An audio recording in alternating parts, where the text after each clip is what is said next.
In this video, I will show you how you can create beautiful tables in your book. We will discuss this standard black and white table and such a table with colors. Let's recreate this table, which is currently in Microsoft Word, here in Affinity. As you can see, if we just copy this table and place it in Affinity, it doesn't look right. It's not correct.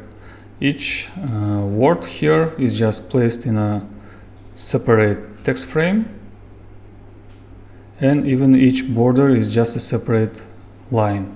It's a separate shape. So let's remove that. We have to manually create this table in Affinity.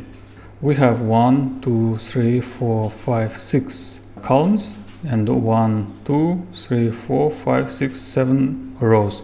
So we have to create a table 6 by 7.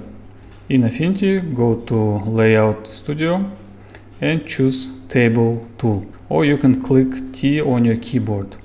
When you click T, you see you have multiple different tools. You have a table, you have a text frame, and you have an artistic text frame. Just make sure that you chose Table tool. Okay, now click and hold your mouse and just start moving your cursor. You see, when you go down, you are adding more rows, and when you move to sides, you are adding more columns. And here on the box on the right top side of the cursor, you see how many columns and rows we are actually creating. So right now it's 3 columns by 9 rows. Let's make it 7 rows. Okay, now we have 5 columns. We are missing one more column. To add one more column, click this arrow button here and just move to the right side. You see, now we are adding more columns. You can move to the left side to decrease the columns, so to delete it. The same works with the rows. Just hold this button and go down or up. Now we have 7 rows and 6 columns. We now have to insert all this content in this table here in Affinity. We can of course go just one by one, cell by cell, and insert it, but this will take a lot of time. So just copy everything in this table, copy, and select 2 rows in the table in Affinity, and then click Command V or Control V to paste it. Okay, great. We have pasted the content, everything in each cell. We see now we created 2 extra rows. We can delete them like so. Now we have to design this table. We have to format it correctly. We have to choose the correct fonts and other things. Just click on the table and let's choose Crimson Text as a font. Font size is 11 points. And leading, let's choose exactly 15 points. Great. You see, we have these rows too tight. We can just click here and start moving down, or we can double click on the table to start editing it. Just select all the tables like here by choosing these top cells A, B, C and moving to the right, or you can also choose the numbers like so. And here in the table settings, if you don't see this table settings, you can go to Window, Table, and click Table, and just stick it somewhere here. So we have here cell, the cell tab, and we can set the height. Like, okay, let's set 10 millimeters. So each cell here we will have 10 millimeters height. Okay. Now we need to correctly create the borders. Right now we have all borders in this table, all vertical and all horizontal borders.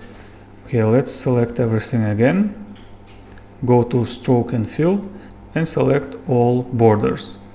Here select No Line Style. This will remove all these borders. Actually, will remove the color of these borders. Now I want to draw a border here on top of the first row, below the first row, and at the very bottom of the table. For that, we should choose the first row and select top border and draw a line here.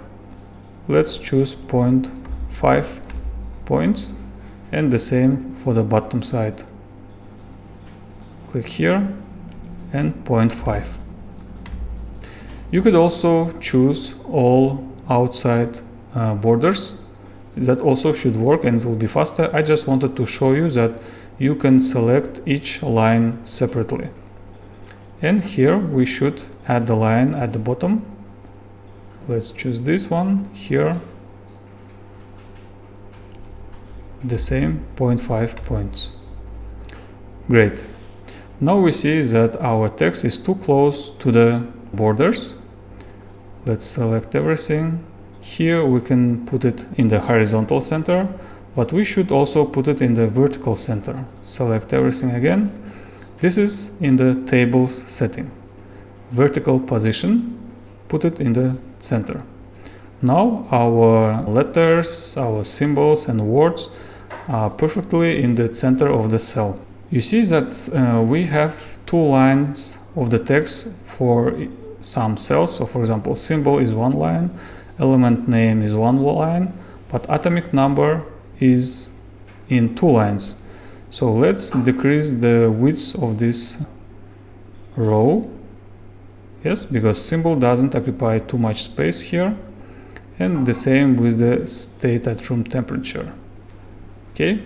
Now we should correctly adjust the width of each row so that every word is perfectly in one line. Okay, like so here.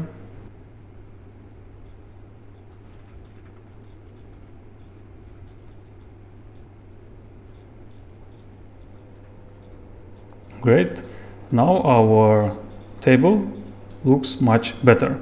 This looks more like a scientific table, which you can see on the textbooks, on the newspaper and many other books. We can also create more fancy table with colors. Let's duplicate this table below. So, and let's make it colorful. Let's choose the first row, go to table, stroke and fill. Let's say we want something like green here.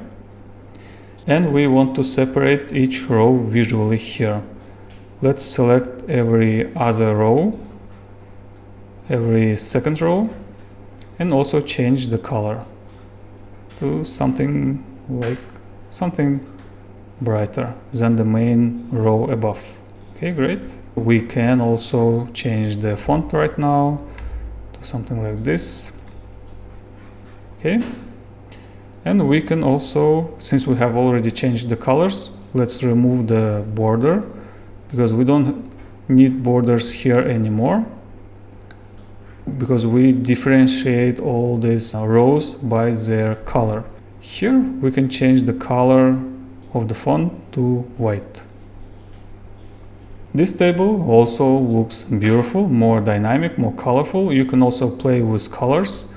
You can also change the color for the first column.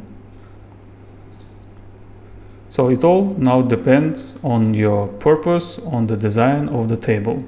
And one more trick with the tables, all these numbers must be right aligned.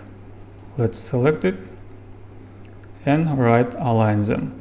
Generally numbers in the tables must be right aligned, but right now it's too close to the right border. Select everything, go to paragraph and add space on the right side. So right indentation. Something like that, okay? Perfect. And the same with the atomic number here.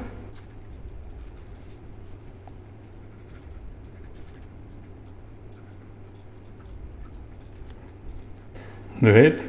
I hope you enjoyed this video and now you can design a beautiful table for your book. If you have any questions, just leave a comments down below.